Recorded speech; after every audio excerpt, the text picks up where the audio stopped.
Imaginez un soir glacial du 9 janvier 2003. Une fillette de 9 ans disparaît sans laisser de traces. 20 années d'enquête, de fausses pistes et de silence assourdissant.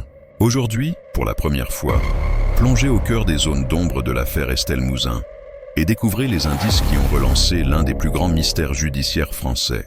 Nous retrouvons des extraits de l'émission France 2 datée de 2005. Perquisitionnés, des battues géantes organisées, 130 personnes placées en garde à vue.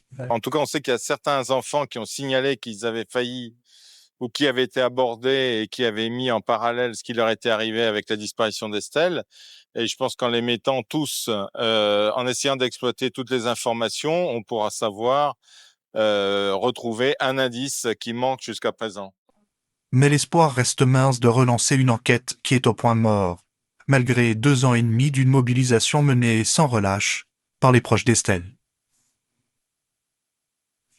Le 9 janvier 2003, à Guermantes en Seine-et-Marne, Estelle Mouzin rentre chez elle après l'école.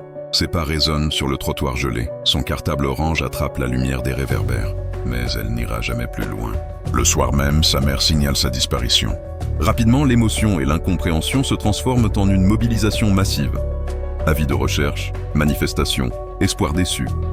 Dans cette première phase, nous poserons le décor géographique, familial et social de ce drame qui va marquer toute une nation. Les premiers jours sont décisifs, mais l'enquête piétine. Témoignages contradictoires, retard dans l'exploitation des appels de téléphone, absence de coordination entre services. Chaque minute perdue creuse l'angoisse des proches. On révélera comment l'absence d'une cellule d'enquête spécialisée, les erreurs de procédures et la lenteur administrative ont nourri les injustices et semé la suspicion auprès d'innocents. L'arrière-plan judiciaire se dessine alors comme un labyrinthe où se mêlent manque de moyens et failles humaines. C'est en mai 2020 qu'un nom refait surface, Michel Fourniret. Les fouilles sont relancées, des éléments ADN, le témoignage de voisins, un pullover rouge retrouvé. Peu à peu, le puzzle se reconstitue. Nous détaillerons comment chaque indice, ADN sur un vêtement, incohérence dans le récit du suspect, relecture des écoutes téléphoniques, a permis de rapprocher la thèse du pire. Vous découvrirez aussi l'émotion lors de la confrontation en justice et la façon dont ces preuves ont fait vaciller un système. Le 19 décembre 2023, Monique Olivier est condamnée à la perpétuité pour complicité. Le verdict met fin à 20 ans de supplication, mais laisse une plaie béante dans la mémoire collective. Nous évoquerons l'impact sur la famille, la réforme des enquêtes d'enlèvement d'enfants et l'héritage judiciaire de cette affaire. Enfin, nous conclurons sur les leçons à tirer pour que de telles tragédies ne se reproduisent jamais. Et vous?